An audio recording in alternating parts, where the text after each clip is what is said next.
कोई घटनाएं ऐसी होती है जिन पर विश्वास नहीं किया जा सकता है, जैसे आत्माओं से संपर्क, पुनर्जन्म आदि। ऐसे ही सच्ची घटनाओं की एक सीरीज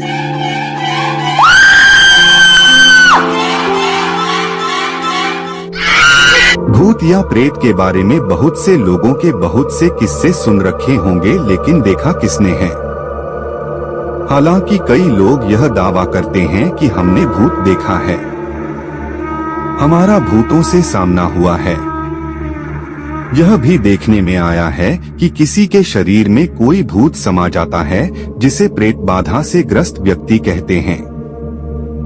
आओ हम आपको भूत के बारे में कुछ रोचक और चौंकाने वाली बातें बताते हैं।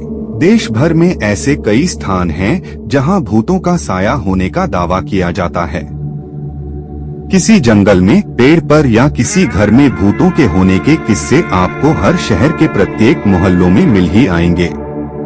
कहते हैं कि कई दिनों से खाली पड़े घर में भूतों का बसेरा हो जाता है।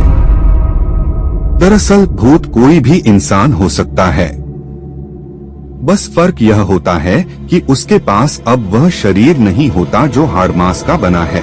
आत्मा के 3 स्वरूप माने गए हैं: जीवात्मा, प्रेतात्मा और सूक्ष्मात्मा। जो भौतिक शरीर में वास करती है उसे जीवात्मा कहते हैं। जब इस जीवात्मा का वासना और कामनामय शरीर में निवास होता है तब उसे प्रेतात्मा कहते हैं। यह आत्मा जब सूक्ष्मतम शरीर में प्रवेश करता है उसे सूक्ष्मात्मा कहते हैं। मरने के बाद कौन बनता है भूत? जो व्यक्ति भूखा, प्यासा, संभोग सुख से विरक्त, राग, क्रोध, द्वेष, लोभ, वासना आदि इच्छाएं और भावनाएं लेकर मरा है, अवश्य ही वह भूत बनकर भटकता है। और जो व्यक्ति दुर्घटना, हत्या, आत्महत्या आदि से मरा है, वह भी भूत बनकर भटकता है। ऐसे व्यक्तियों की आत्मा को तृप्त करने के लिए श्राद्ध और तर्पण किया जाता है।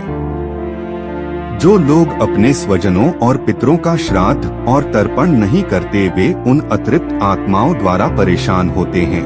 प्रेत लगा है, इसकी पहचान क्या है?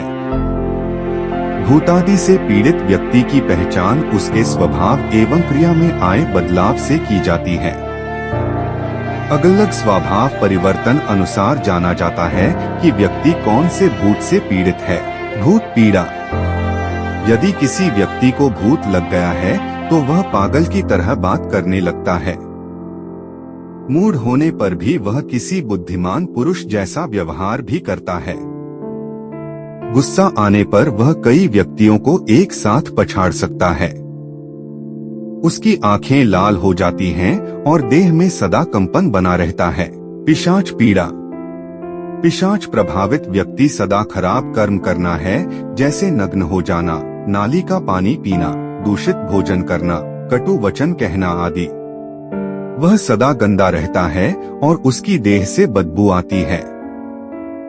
वह एकांत चाहता है, इससे वह कमजोर होता जाता है। प्रेत पीड़ा: प्रेत से पीड़ित व्यक्ति चिल्लाता और इधर उधर भागता रहता है। वह किसी का कहना नहीं सुनता। वह हर समय बुरा बोलता रहता है। वह खाता पीता नहीं है और जोर जोर से श्वास लेता रहता है। शाकिनी पीड़ा: शाकिनी से ज्यादातर महिलाएं ही पीड़ित रहती हैं। ऐसी महिला को पूरे बदन में दर्द बना रहता है और उसकी आंखों में भी दर्द रहता है। वह अक्सर बेहोश भी हो जाती है। कांपते रहना, रोना और चिल्लाना उसकी आदत बन जाती है।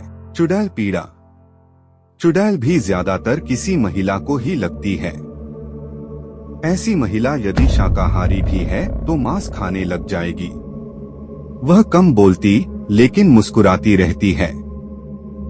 ऐसी महिला कब क्या कर देगी कोई भरोसा नहीं। यक्ष पीड़ा: यक्ष से पीड़ित व्यक्ति लाल रंग में रुचि लेने लगता है। उसकी आवाज धीमी और चाल तेज हो जाती है। वह ज्यादातर आंखों से इशारे करता रहता है। इसकी आंखें तांबे जैसी और गोल दिखने लगती हैं। ब्रह्मराक्षस पीड़ा: जब किसी व्यक्ति को ब्रह्मराक्षस लग जाता है तो ऐसा व्यक्ति बहुत ही शक्तिशाली बन जाता है। वह हमेशा खामोश रहकर अनुशासन में जीवन यापन करता है। इसे ही जिन्न कहते हैं। यह बहुत सारा खाना खाते हैं और घंटों तक एक जैसे ही अवस्था में बैठे या खड़े रहते हैं। जिन्न से ग्रस्त व्यक्ति का जीवन सामान्य होता है। ये घर के किसी सदस्य को परेशान भी नहीं करते हैं, बस अपनी ही मस्ती में मस्त रहते हैं। जिन्नों को किसी के शरीर से निकालना अत्यंत ही कठिन होता है। इस तरह से और भी कई तरह के भूत होते हैं जिनके अलग अलग लक्षण और लक्ष्य होते हैं। भूतों से मुक्ति का उपाय क्या है? हिंदू धर्म में भूतों से बचने के अनेकों उपाय बताए गए हैं। पहला धार्मिक उपाय यह कि गले में या रुद्राक्ष का लॉकेट पहने, सदा हनुमान जी का स्मरण करें। चतुर्थी, तेरस, चौदस और अमावस्या को पवित्रता का पालन करें। शराब न पिएं और न ही मांस का सेवन करें। सिर पर चंदन का तिलक लगाएं। हाथ में मौली नाड़ा अवश्य बांधकर रखें। घर में रात्रि को भोजन पश्चात सोने से पूर्व चांदी की कटोरी में देवस्थान पर कपूर और लौंग जला दें। इससे आकस्मिक, दैविक एवं भौतिक संकटों से मुक्ति मिलती है। प्रेत बाधा दूर करने के लिए पुष्य नक्षत्र में धतूरे का पौधा जड़ सहित उखाड़कर उसे ऐसा धरती में दबाएं कि जड़ वाला भाग ऊपर रहे और पूरा पौधा धरती में समा जाए। इस उपाय से घर में प्रेत बाधा नहीं रहती। वैसे वैज्ञानिक और आध्यात्मिक रूप से आत्मा के मूलत 3 शरीर होते हैं। पहला स्थूल शरीर, दूसरा सूक्ष्म शरीर और तीसरा कारण शरीर। स्थूल शरीर की प्राकृतिक उम्र 120 वर्ष है, जबकि सूक्ष्म शरीर की उम्र करोड़ों वर्ष है और आत्मा का कारण शरीर अजर अमर रहता है। इस अवस्था में आत्मा बीज रूप में विद्यमान रहती है। प्रेत बाधा निवारक हनुमत मंत्र। ऐ हरि श्री हरा हरि हरु हरै उ नमो भगवते। महाबल पराक्रमाय भूत प्रेत पिशाच। शाकिनीडा किनिय क्षणी पूतना मारी। महामारी यक्ष राक्षस भैरव बेताल ग्रह। राक्षसादिकम क्षणेन हन हन भंजय। भंजय मारे मारे शिक्षय शिक्षय। महामारेश्वर रुद्रावतार हूँ फट स्वाहा। इस हनुमान मंत्र का 5 बार जाप करने से भूत कभी भी निकट नहीं आ सकते। हनुमान जी के बाद माँ कालका के स्मरण मात्र से किसी भी प्रकार की भूत बाधा है तो तत्काल ही हट जाती है। माँ काली के कालिका पुराण में कई मंत्रों का उल्लेख मिलता है। सरसों के तेल का